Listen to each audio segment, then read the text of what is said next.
Votre attention s'il vous plaît. Cet élément est en français. Contactez-nous pour savoir s'il est aussi disponible en la langue de votre préférence. Veuillez aussi noter qu'il est en audio uniquement. Dépourvu de ce fait d'image originaire. Évangile-éternel.com. Si c'est l'évangile éternel que vous recherchez, alors c'est ici. ChristEquality.com. Les cieux sont à la portée de votre main, juste par un simple clic de la souris. La rubrique Pasteur et pasteur.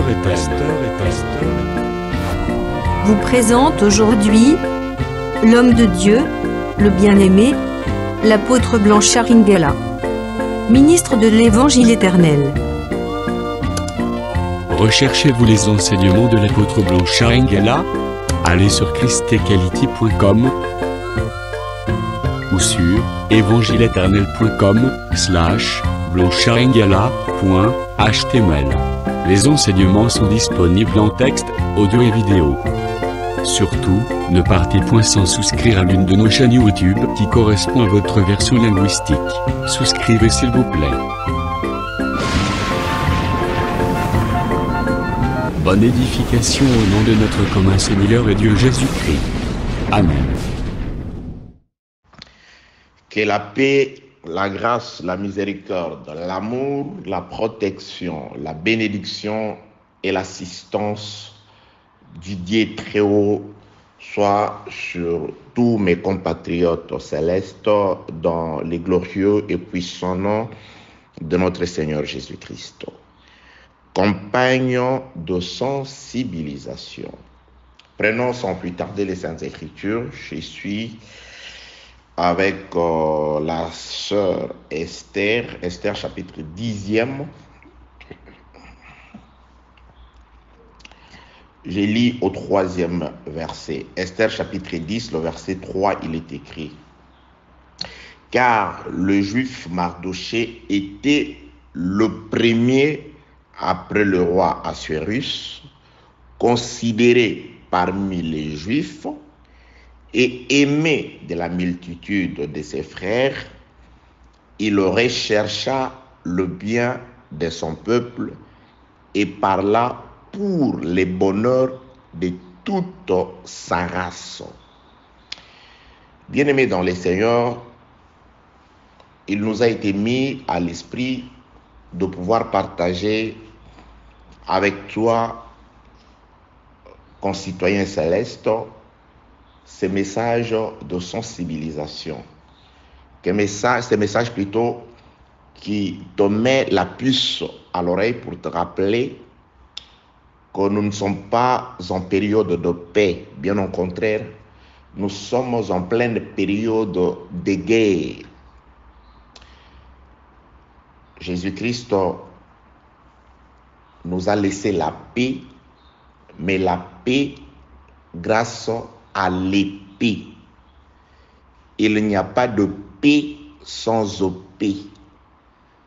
C'est pourquoi je voudrais par le Saint-Esprit que nous puissions ne plus continuer à dormir pour ceux qui dormaient, que nous puissions ne plus continuer dans la distraction pour ceux qui étaient plongés dans la distraction, que nous puissions ne plus continuer dans la paresse pour ceux qui avaient perdu le zèle, que nous puissions ne plus continuer à compter sur l'expérience, c'est-à-dire il y a des gens qui prêchent par expérience, qui n'ont plus le temps ni de prier, ni de lire les Écritures, parce qu'ils le prêchent par rapport à la connaissance qu'ils ont déjà, mais que nous puissions nous remettre à l'œuvre. Que la paix, la grâce et la miséricorde de Dieu soient avec vous. Ces messages de sensibilisation te visent, bien-aimé dans les Seigneurs, te demandent de pouvoir te relever, car tout celui qui n'est pas de ta race, je parle de la race spirituelle, est un ennemi potentiel pour toi. Tout celui qui n'obéit pas à la voix de ton Dieu a certainement un maître, car il n'y a que 2 maîtres. Ou vous avez pour maître le Dieu de la lumière, où vous avez pour maître le prince de ce monde de ténèbres. Ceux qui sont de la lumière obéissent à la voix de Dieu qui est lumière, selon Jésus-Christ, et ceux qui sont des ténèbres obéissent et obéiront toujours à la voix de leur maître. Le problème du prince de ce monde des ténèbres est que la lumière qui est en toi puisse être éteinte. Le problème du prince de ce monde des ténèbres est que tu ne sois pas capable de monter sur le toit, comme l'a dit Jésus-Christ, afin d'ouvrir la bouche et de proclamer à haute voix les merveilles que Dieu t'a certainement dit lorsque tu étais encore dans la maison. Que la paix, la grâce, la miséricorde de Dieu soit avec vous. L'Esprit du Seigneur nous a mis à cœur de pouvoir vous sensibiliser, nous sensibiliser, moi y compris, partant de ces passages d'Écriture dans les livres de la reine Esther. Nous avons compris qu'Israël, à un moment, s'est retrouvé en captivité dans le 127 provinces dirigées par un certain roi Assuérus. Il s'est passé beaucoup d'événements et ce roi Assuérus, qui était un roi païen, a pris pour femme une Israélite, une juive qui se nommait Esther. Et parmi les Juifs, il y avait un qui s'appelait Mardoché, qui travaillait dans le palais royal comme portier. Dieu a encore au même moment, plutôt le roi Assuérus avait au même moment élevé un païen. La Bible le désigne comme étant l'ennemi des Juifs. Là, je suis dans le livre de la reine Esther, chapitre 3e. Un certain Aman. Aman a été élevé. Il cherchait la gloire. Il cherchait à ce que tout le monde puisse s'agenouiller devant lui. Par attachement à la parole de Dieu, par dévotion à son Dieu, le juif Mardoché, qui était l'oncle de l'épouse du roi Esther, ces juifs, par amour à la parole de Dieu, refusaient ou s'obstinaient à pouvoir se livrer à cet exercice qui était celui de pouvoir s'agenouiller devant l'homme d'Aman, aussi élevé qu'il était devant Dieu. Le bruit de ces refus de Mardoché de s'agenouiller devant Aman parvint aux oreilles de ce dernier. C'est alors que Aman prit la résolution de pouvoir non seulement mettre fin à la vie de Mardoché pour son refus de pouvoir s'agenouiller devant lui, mais de pouvoir exterminer tous ceux de la race de Mardoché. C'est de là que nous avons compris, poussé par le Saint-Esprit, que c'était à cause d'un seul que tout le peuple, que tous ceux de la race de Mardoché se sont retrouvés en danger. Cela s'explique par rapport à ce qui est écrit dans le livre de Romains, chapitre 8e, du 35e au 37e verset. C'est là où le frère Paul reprend une écriture du prophète Ésaïe qui dit que c'est à cause de toi, c'est à cause de Jésus-Christ qu'on nous met à mort chaque jour. C'est à cause de Jésus-Christ que nous sommes regardés comme des brebis destinées à la boucherie. C'est de là que nous avons compris que quiconque porte la lumière du Saint-Esprit, quiconque est un élu de Dieu, c'est-à-dire la grâce de Dieu habite en lui, ne sera pas aimé du monde, parce que le monde est sous la puissance des ténèbres. Le monde aime rester dans les ténèbres. Or, la grâce de Dieu sur une personne, c'est une lumière, c'est une lampe. Jésus-Christ, désignant les siens, il dit, vous êtes la lumière du monde. C'est pourquoi nous rayonnons par les bonnes œuvres. Nous rayonnons par la bonne conscience. Et ceux du monde, ils ne peuvent pas nous aimer. Jésus-Christ dit, si le monde m'avait aimé, il vous aimera aussi. Mais comme le monde ne m'a pas aimé, et qu'un disciple accompli est comme son maître, si vous êtes comme moi, les mêmes conséquences vous suivront aussi. Le même fait ne produisant que les mêmes conséquences. De même qu'ils n'ont pas aimé les maîtres, ils n'aimeront pas non plus les disciples que vous êtes. Parce que vous rendrez du monde les témoignages que ces œuvres sont mauvaises. Bien aimé, il ne suffit pas que tu parles, mais ton comportement est un jugement pour ceux du monde. La vie que tu mènes est un jugement pour ceux du monde. Ta conscience, ta bonne conscience est un jugement pour ceux du monde. Que la paix, la grâce et la miséricorde de Dieu soient avec vous. Raison pour laquelle les frères Paul nous désignent comme une lettre écrite de Dieu, mais lue de tous. C'est-à-dire, notre manière d'être fait rayonner. Notre manière d'être, c'est une parole de Dieu ambulante. En nous regardant, les hommes se positionnent. Que la paix, la grâce et la miséricorde de Dieu soient avec vous. Nous avons compris que c'est à cause de Mardochée, c'est à cause de la fidélité de Mardochée à Dieu que tout le peuple se sont retrouvés devenir victimes ou destinés à la mort, destinés à la boucherie. Et nous avons longuement exhorté là-dessus pour faire comprendre aux gens que le juif, malgré que c'était à cause de Mardochée, qu'ils se retrouvaient devenir siégés à la mort, ils n'ont pas renié leurs frères. Ils ne se sont pas présentés devant Aman pour dire non, voilà, Aman, ce qu'a fait Mardochée, ça les concerne, ça ne nous concerne pas. Non, bien-aimés dans le Seigneur. S'il faut souffrir à cause de la parole de Dieu, il n'y a pas de souci. S'il faut souffrir à cause de la vérité, il n'y a aucun souci. Donc, nous souffrons non comme injustes, non comme s'ingérant aux affaires d'autrui, mais si nous souffrons pour le Seigneur, bien-aimés dans le Seigneur, ça c'est une bonne cause. Je poursuis car nous n'avons pas beaucoup de temps. Là, je suis juste en train de faire un petit résumé pour toi qui ne tombera, parce que je sais qu'à chaque moment, il y a plutôt de gens toujours qui ne tombent que sur un seul audio et qui appellent par-ci par-là afin de pouvoir recevoir les autres audios. Et toi, je te dis qu'il reçoit ces messages. Si tu trouves que le message est édifiant et que ça peut aussi servir à sensibiliser quelqu'un d'autre, pourquoi le gardes-tu? Le partager, ça ne te retranche rien. Bien au contraire, tu peux aussi sensibiliser, tu peux aussi relever, tu peux dans la mesure du possible sauver aussi quelqu'un qui était en détresse grâce à ces messages que moi je crois venir du Saint-Esprit. Un homme peut dire merci à Dieu, un homme peut adorer Dieu. Je crois que tu partageras avec moi les salaires dus à ce travail. Que la paix, la grâce et la miséricorde de Dieu soient avec vous. Israël, on leur prescrit. Alors, Naaman se présente devant le roi qui avait sa faveur. Il dit au roi, il y a sur ton territoire un peuple qui a des lois et des mœurs très différentes.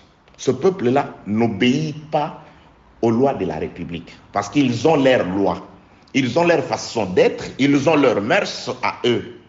Alors, qu'il plaise au roi qu'il soit écrit une lettre dans laquelle nous allons destiner ce peuple à la mort.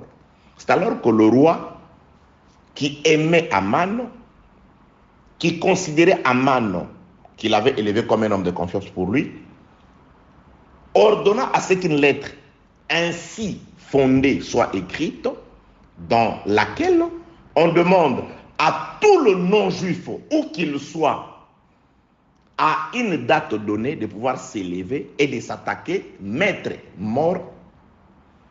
à mort tous les juifs, exterminer tous les juifs. Donc, cette lettre était un décret de mort, une lettre de condamnation pour les juifs. Quelle a été la faute des juifs? C'est tout simplement parce qu'ils étaient de la race de Mardochée.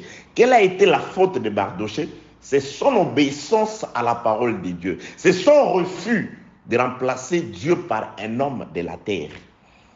Mardochée a été obéissant à Dieu et cette obéissance a fait que ceux de la race de Mardochée se sont retrouvés devenir victimes de la mort. Le frère Paul l'éclaircit dans le passage que je venais de donner tout à l'heure.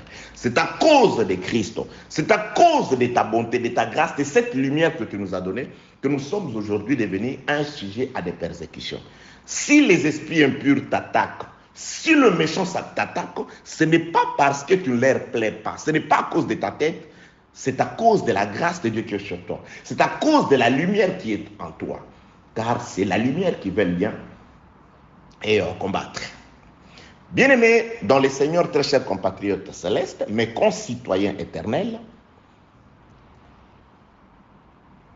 il s'est passé un moment, beaucoup d'événements se sont passés, le roi s'est aperçu, par bien sûr la sagesse de Mardochée et de la reine Esther, que cet homme d'Aman qu'il avait élevé n'était en réalité qu'un méchant, un homme très mauvais. qui lui a fait faire une erreur fatale. Le roi a condamné Aman. Aman a été pendu et on a confisqué la maison d'Aman que le roi a remise à son épouse, à la reine Esther. Mais les conséquences de la lettre d'Aman, quoique Aman a été condamné, quoique Aman a été mis à mort hors état de nuire, mais les conséquences de la lettre écrite par Aman étaient toujours à exécuter.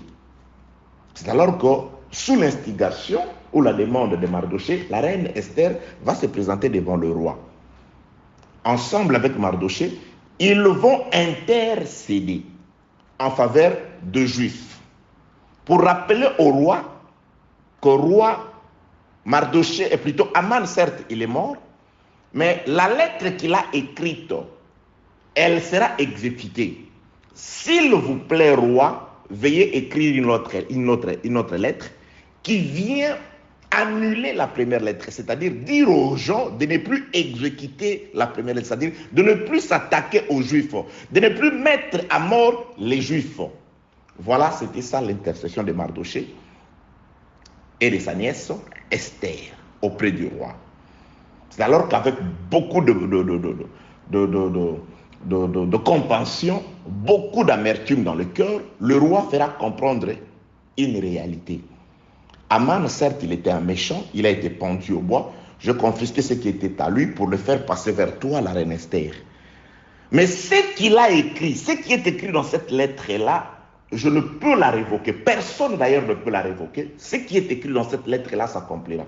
Pour la simple raison que la lettre est soutenue par deux choses. Le nom du roi et le sceau de son anneau. Le sceau royal, le sceau impérial que comporte cette lettre, rend la lettre invincible, rend la lettre indéboulonnable, rend cette lettre irrévocable. L'irrévocabilité d'une lettre écrite au nom du roi est scellée de son anneau, quel qu'en soit le contenu. Je comprends que le contenu est injuste. Je comprends que la lettre permet aux gens de mettre à mort les innocents. À cause de cette lettre, les innocents vont périr. Je suis roi, je suis élevé. Mais cette lettre-là, je ne puis la révoquer parce qu'elle est soutenue par mon nom et par mon sceau. Je suis allé donner l'exemple dans les Saintes Écritures de Mardochée qui un jour s'est présenté aussi devant le roi Assuérus. Jésus-Christ qui se présente devant Dieu. Il va aussi intercéder afin qu'une lettre soit annulée. Jésus-Christ fait cette prière. Ô roi Assuérus, ô Père Dieu, si tu peux éloigner de moi les conséquences de la lettre qui me condamne à mort. C'est-à-dire que je ne boive pas cette coupe-là, que la mort écrit contre moi depuis la loi. Les prophètes et les psaumes ne m'atteignent pas. Jésus-Christ dit, Père, si tu peux éloigner de moi, là je donne des explications. Si tu peux éloigner de moi cette coupe-là. C'est alors que le roi Assuérus va toujours répondre par la bouche de Jésus-Christ. Que ce ne soit pas ma volonté, mais que ta volonté. Jésus-Christ, après avoir demandé, parce que ce que Jésus-Christ faisait, il était juste en train d'accomplir les Écritures. Une lettre de mort, un décret de mort a été écrit contre un peuple innocent, contre un peuple qui était sans faute, parce que Israël souffrait cette mort, cette attaque-là, pour n'avoir pas commis d'erreur. Bien au contraire, un de leurs, Mardochée, a été tellement fidèle que cette fidélité a agacé un méchant. Et ce méchant a pris la décision de pouvoir les condamner à mort. Alors, cette lettre de condamnation est soutenue par la volonté du roi à travers son nom et son sceau. Jésus-Christ aussi se présente devant Dieu. Jésus, Dieu, Père, tu sais que c'est moi que Jean-Baptiste a désigné comme étant un agneau de Dieu sans défaut. Un agneau sans défaut, c'est moi. Pierre l'écrira plus tard. Que s'il se lève, il ne s'est point trouvé de faute. Alors, Père, éloigne de moi cette lettre-là, cette condamnation-là, cette mort-là prévue.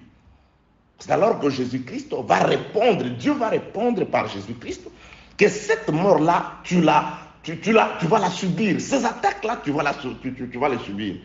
Les souffrances, les humiliations, tu vas les subir. Non parce que tu es injuste, mais c'est afin que s'accomplisse ce qui est arrivé dans la vie des Juifs lorsqu'ils étaient en captivité dans le 127 provinces dirigées par le roi Assuérus. Que la paix, la grâce et la miséricorde de Dieu soient avec vous.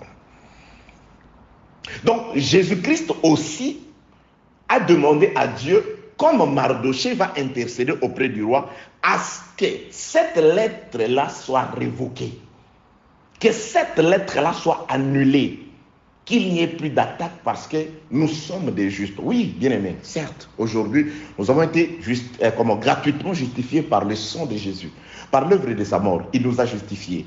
Jésus-Christ a fait de nous des saints, des impurs que nous étions. Il nous a purifiés par son sang. Nous étions les gens du dehors. Nous n'avions pas les droits de cité. Mais par sa vie, il nous a introduits dans les sanctuaires de Dieu aujourd'hui.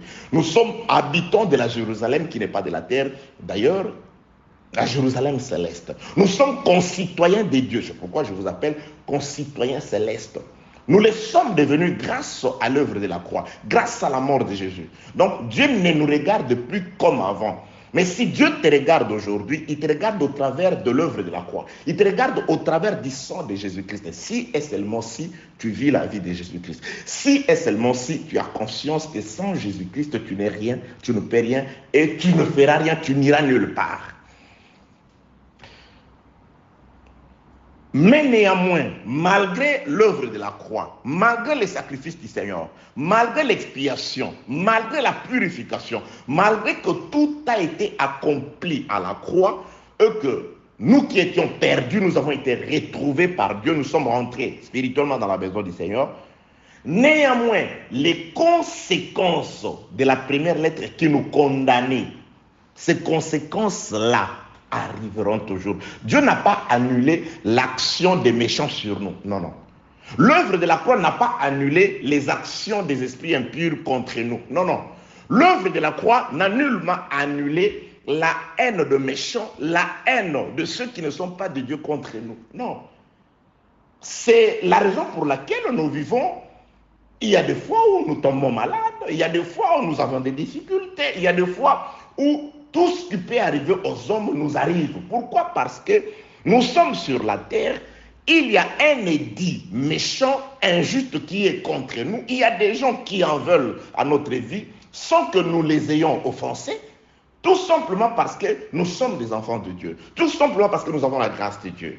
L'intercession de la croix a-t-elle mis fin aux attaques de maladies, de tout ce qui est néfaste contre nous? Loin de là. Donc nous restons, malgré notre foi, malgré notre appartenance à la famille de Dieu, nous restons toujours sur une terre hostile, sujet à des attaques des ténèbres, à des manifestations hostiles de la part de tous ceux qui n'appartiennent pas ou qui n'obéissent pas à la volonté de notre Dieu. Que la paix, la grâce et la miséricorde de Dieu soient avec vous, au nom de Jésus-Christ. Les Juifs sont injustement attaqués. Le roi s'est dit être incapable d'enlever ou d'annuler ces décrets-là, cette lettre-là méchante écrite par Aman. Le roi dit, je ne peux pas l'annuler. Elle est soutenue par... Elle est soutenue par mon sceau, elle est soutenue par mon nom. Donc, mon nom et mon sceau sont beaucoup plus puissants et beaucoup plus forts que le roi. Je crois l'avoir expliqué comme ça en passant dans les 2 premiers ou 3 premiers audios. Allez-y là-bas, vous allez trouver ces choses-là. Pourquoi les noms et c'est quoi les noms? Et pourquoi les sceaux et c'est quoi les sceaux? Mais c'est alors que le roi, il va donner une autre alternative. Il va dire aux Juifs, malgré que cette lettre-là, je ne peux pas l'annuler. Moi, je comprends que vous êtes des innocents. Le roi comprend que les Juifs sont innocents. Ils n'ont rien fait de mal. Ils ne méritent pas la mort. Et c'est d'elle qu'est sortie sa reine. C'est du milieu de Juifs qu'est sorti un homme qui l'a préservé de la vie. Son employé, son haut fonctionnaire aimé Mardochée. Il dit, vous êtes des innocents, vous êtes un peuple paisible. Mais je ne peux pas annuler les attaques du diable contre vous. Je ne peux pas annuler la colère des méchants contre vous. Vous serez toujours au milieu de ces méchants. Et ces méchants-là, ils vont faire des complots contre vous. Ces méchants-là, ils vont toujours comploter contre vous. Les sorciers, ils vous chercheront toujours. Ils vous agaceront toujours. Dans votre travail, il y aura toujours un directeur, un collègue qui va vous haïr sans cause, sans faute. Dans votre famille, il y aura toujours une tante, un cousin, une cousine qui parlera faussement de vous sans raison. Dans votre église, il y aura toujours un frère, un soeur, un ministre de Dieu qui ne t'aimera pas sans raison. Sans raison normale. Sans raison apparente. Il n'y aura pas de raison. Oui, ça arrive, bien aimé dans le Seigneur. Tu arrives quelque part, ça nous est arrivé, ça m'est arrivé. Tu vois quelqu'un qui dit, toi, je ne te supporte pas. J'étais dans une famille, un oncle, un frère. Il me regarde, il dit, toi, pasteur. Je dis, ah, par la suite, lorsque Dieu m'a ouvert les yeux, je compris tout simplement pourquoi. Parce que je reflétais une lumière tout autour de son neveu pour qui il avait certains projets. Que la paix, la grâce et la miséricorde de Dieu soient avec vous. Bien-aimés dans le Seigneur, c'est alors que le roi Assuérus, il va donner une nouvelle alternative. Il dit, voilà comment nous allons procéder. On ne peut pas annuler la première lettre, mais nous allons remplacer ou combattre les effets de la première lettre par une seconde lettre. C'est pourquoi j'ai dit ceci. Lorsque Jésus-Christ va intercéder à la croix, même quand il intercède pour ses disciples, avant même qu'il ne monte sur la croix, il dit, Père, voici, je te présente ce que tu m'as donné. Je n'ai perdu aucun d'eux. Quand j'étais sur la terre, quand j'étais avec eux, je les gardais. Maintenant, garde-les, Père. Il demande à son Père de garder. Il a intercédé. Il va intercéder pour les siens avant même de monter à la croix. Et quand il monte à la croix par l'œuvre de sa mort, Jésus-Christ va intercéder comme Mardochée auprès du roi Assuérus. Et quand Jésus-Christ intercède, c'est que Dieu envoie, au lieu que l'œuvre de la croix annule les condamnations, les attaques du diable et des ténèbres, mais bien au contraire, l'œuvre de la croix va nous envoyer un testament. L'œuvre de la croix va nous envoyer un message. C'est pourquoi je dis ceci. Il n'existe pas de Saint-Esprit sans message. Je dis, le Saint-Esprit, c'est un message d'avertissement. Parce que Jésus-Christ dit, lorsque le Saint-Esprit viendra, l'Esprit que le Père vous enverra, l'Esprit de vérité, lorsqu'il arrive, Jésus-Christ dit, ce ne sera pas seulement pour vous faire yigi, braka. Non, oui, ça peut venir. Moi, je crois au don de parler en langue, de diverses langues. Je crois, parce que je parle aussi en langue. Je parle en langue. Ceux qui prient avec moi savent, je parle en langue. Je crois, c'est une des manifestations du Saint-Esprit. Et c'est très bien, ça m'aide. Si je prie et que je commence à parler en langue, surtout quand je suis seul, c'est alors que il se passe des choses terribles. Je parle en langue. Mais nous sommes contre ceux qui inventent. Bien aimé, si Dieu ne t'a pas donné quelque chose, il ne faut pas inventer. Mais il ne va plus te donner. Pourquoi? Parce que toi, tu t'es déjà approprié ce qu'il ne t'a pas donné. C'est comme si tu as des chaussures qui ne sont pas bonnes. Avant de pouvoir de porter les bonnes chaussures ou des belles chaussures, de nouvelles chaussures, il faut d'abord commencer par enlever les anciennes. Et toi, tu accroches les anciennes, c'est-à-dire les faux parler en langue, les faux prophéties, les faux dons et consorts. Le faux ministère. Alors tu veux que Dieu il fasse quoi? Renonce d'abord à ce qui est faux.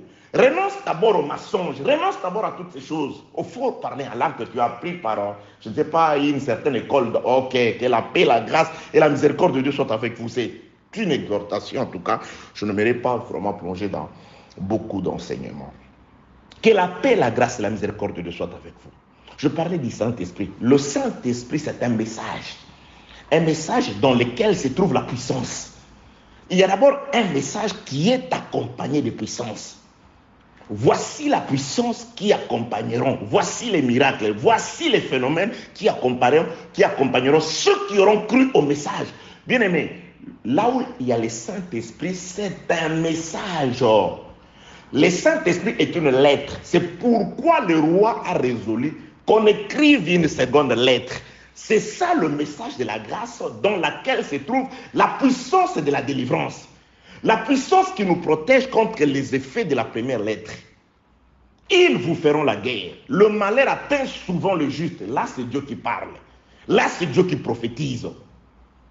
Or, pour tous ceux qui veulent vivre pieusement en Jésus-Christ, ils seront persécutés. Là, c'est la première lettre. C'est Dieu qui permet, c'est Dieu qui autorise. Vous aurez la famille, vous aurez toutes ces choses avec des tribulations. Là, c'est la prophétie. Là, c'est Dieu qui prophétise pour confirmer les effets, les conséquences de la première lettre qui ont été écrites. Dieu ne les a pas abolies, ces conséquences-là, ces effets-là. Mais contre les effets, les persécutions, contre les effets, la haine, la guerre, le malheur, Dieu nous a envoyé une seconde lettre. C'est pourquoi le roi Assuérus dit qu'on écrive une seconde lettre. Bien-aimé, oui, je reviendrai dans un enseignement où je nous prendrai plus d'une heure dans cet enseignement sur l'irrévocabilité de la loi écrite au nom du roi et scellée de son nom. C'est terrible, il y a beaucoup de choses là-bas. Parce que les lettres sont envoyées par des gens qui ne viennent pas à pied. La seconde lettre ou le second décret qui nous dit premièrement de pouvoir nous réunir, nous rassembler. C'est un décret de rassemblement. Donc, lorsque la seconde lettre arrive, là, je suis dans le livre de Esther, chapitre 8, le verset 11.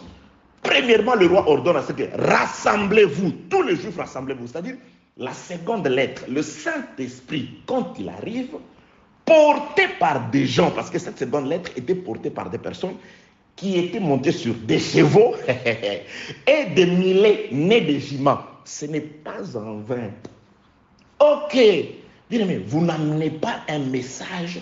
La deuxième lettre ne vient pas avec des personnes qui viennent à pied. Non! Vous devez être sur une monture. Donc, on doit voir soit sur un cheval ou sur un mulet. Et lorsque ce message arrive, la première des choses, le message rassemble. Rassemblez-vous, ça veut tout simplement dire la première lettre avait dispersé. Et la seconde lettre, c'est une lettre de rassemblement.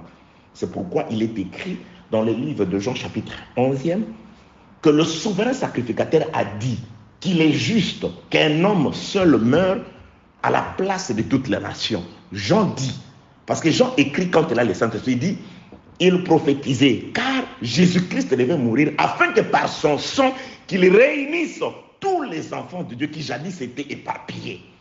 Le sang de Jésus, la mort de Jésus, qui déclenche le Saint-Esprit à travers le message de la grâce, c'est un message d'unification. Les enfants perdus s'unissent.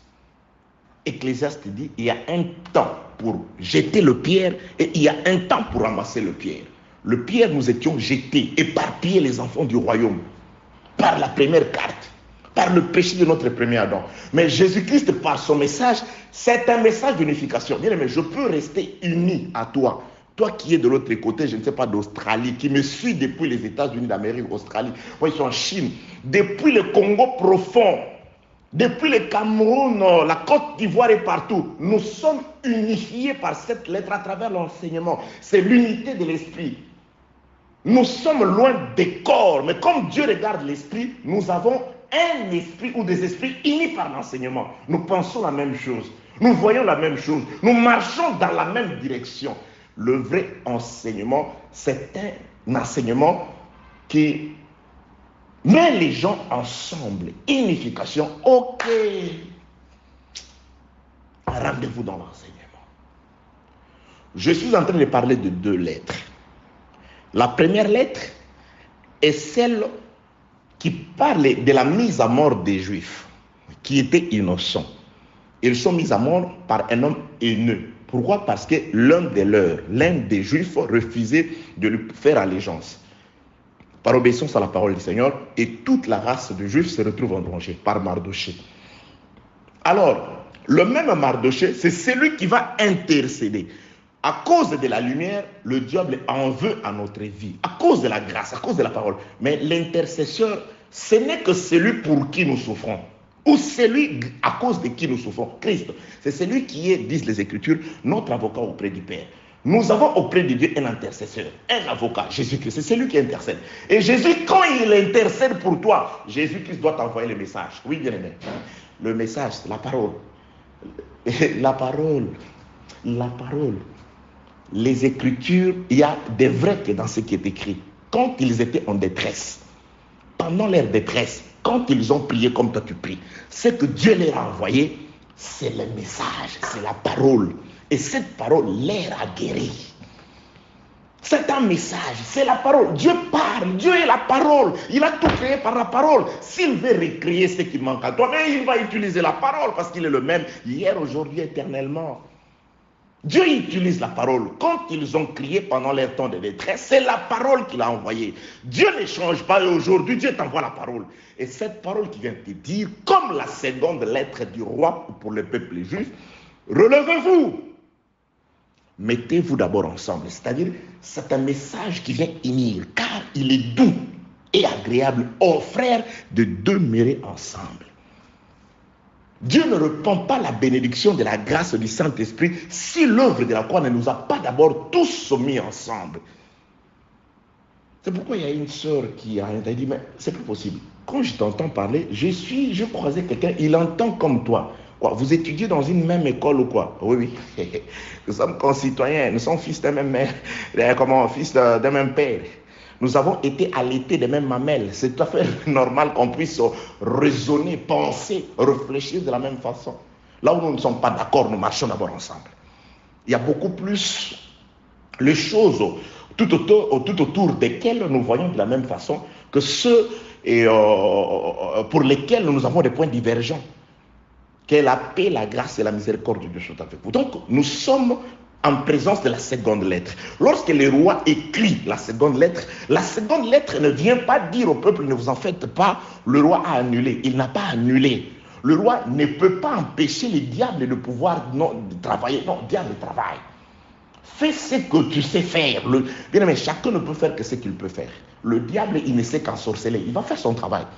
Le méchant, ils ne savent que haïr. Ils vont te haïr. Le bourreau, ils ne savent que dominer sur les gens. Ils chercheront à te dominer. Mais gloire soit rendue à Dieu parce qu'une seconde lettre nous unit, nous met ensemble. Et cette lettre nous dit, préparez-vous.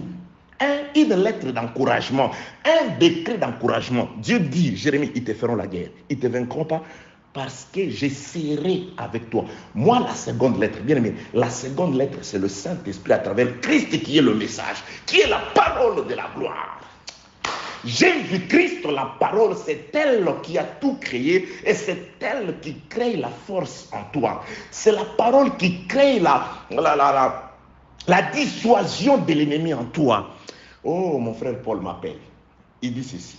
Dans la seconde lettre aux Corinthiens, le frère Paul dit quelque chose. Je ne vais pas le répéter exactement parce que je ne lis pas. Je l'ai en tête. Il dit, même si nous marchons dans la chair, nous ne combattons pas selon la chair. Bien aimé, j'aime cette écriture. Car les armes avec lesquelles nous combattons, elles sont spirituelles et très puissantes par la vertu de Dieu. Écoutez ce que le frère Paul dit. Il ajoute, avec ces armes, nous renversons les forteresses. Nous renversons le raisonnement. Ah, bien aimé, ça peut-être tu n'y as jamais pensé. Il n'y a pas de plus grand vainqueur que celui qui a la capacité de renverser les raisonnements. Et le frère Paul, par le Saint-Esprit, il dit que nous avons la capacité, par les armes spirituelles que nous avons, de la part de la seconde lettre, de ce message de la grâce, de renverser le raisonnement. Quelqu'un est chez lui, il pense à te faire le mal. Toi, dans ta chambre, tu renverses les raisonnements. Mais ça, c'est une arme beaucoup plus efficace que, je ne sais pas, les ogives nucléaires des Russes, des Américains qu'on sent. Renverser, c'est-à-dire Poutine ou Biden ou je ne sais pas qui, où qu'il soit. Toi, tu peux renverser son raisonnement. Crois. Le frère Paul dit, j'ai cru, c'est pourquoi je parlais. Et moi, je vous parle, c'est parce que je crois que j'ai la capacité de la part de celui qui ne ment pas de renverser les raisonnements. C'est-à-dire, tu peux renverser les raisonnements. Quelqu'un est dans sa chambre, dans son bureau, en train de prendre la pensée, le raisonnement, de réfléchir sur comment te renvoyer du travail. Toi, tu renverses ton raisonnement. Capable de renverser les raisonnements, de renverser les forteresses et d'amener toute pensée captive à l'obéissance de Christ. C'est-à-dire, tout le monde, il veut te faire du mal, il ne le fera que si cela est ordonné par Christ. Pourquoi? Parce que par la puissance du Saint-Esprit, par les armes spirituelles, tu peux ramener toute pensée captive à l'obéissance de Christ. Pas de son oncle, pas de ses projets, mais de Christ. C'est là où j'aime, c'est de renverser les raisonnements. Oh Seigneur. Frère, tu sais, ma soeur, tu sais que tu peux renverser les raisonnements. Tu renverses les raisonnements. Comme on dit, tu bouleverses les données. Il prévoit autre chose, mais tu bouleverses les données. Ils veulent arrêter le prophète, mais ils arrivent sur place. Celui à qui ils vont se renseigner pour arrêter le prophète, c'est les prophètes. C'est les prophètes, parce que le raisonnement est renversé. Le raisonnement est renversé, il se retrouve captif. Vous voulez arrêter quelqu'un, mais c'est celui auprès de qui vous venez demander les renseignements sur comment arrêter le prophète, où se trouve le prophète, comment trouver le prophète. Et le prophète dit au roi, bon ça va, tu leur donnes les pains qu'on sort, renvoie-les chez leur maître, parce que nous on ne tue pas les ennemis. À Dieu la vengeance, à Dieu la rétribution. Donc, bien aimés dans les Seigneurs, j'avais prévu de dire autre chose aujourd'hui, c'est pourquoi vous verrez, le thème parle de quelque chose d'autre, donc je reviendrai ou je vais changer les thèmes, parce que le thème, c'est sur base des versets que je choisis avant. Mais là, le Seigneur vous a conduit sur une autre voie. Je voudrais nous rappeler ceci.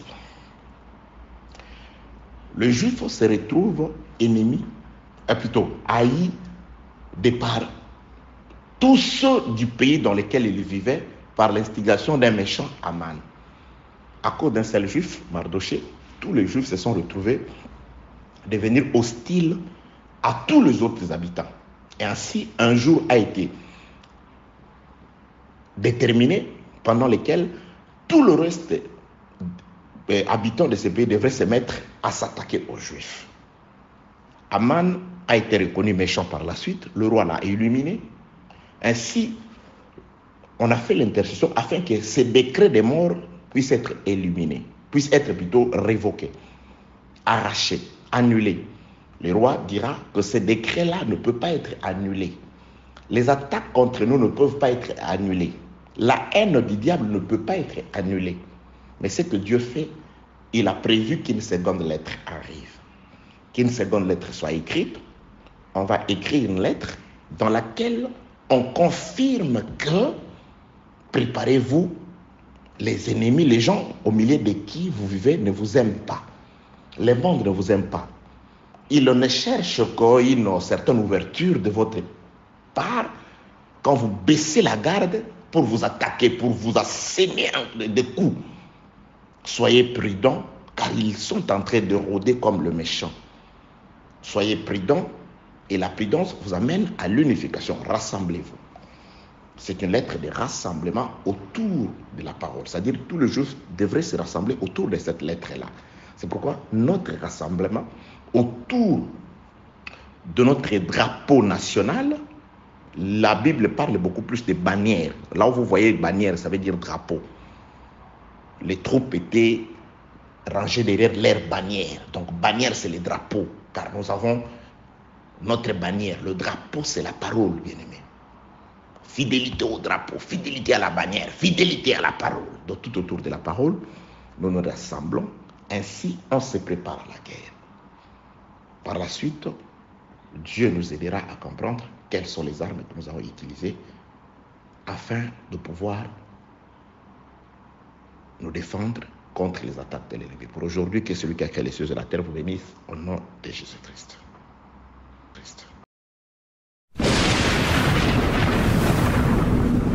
Bonne édification au nom de notre commun Seigneur et Dieu Jésus-Christ. Amen.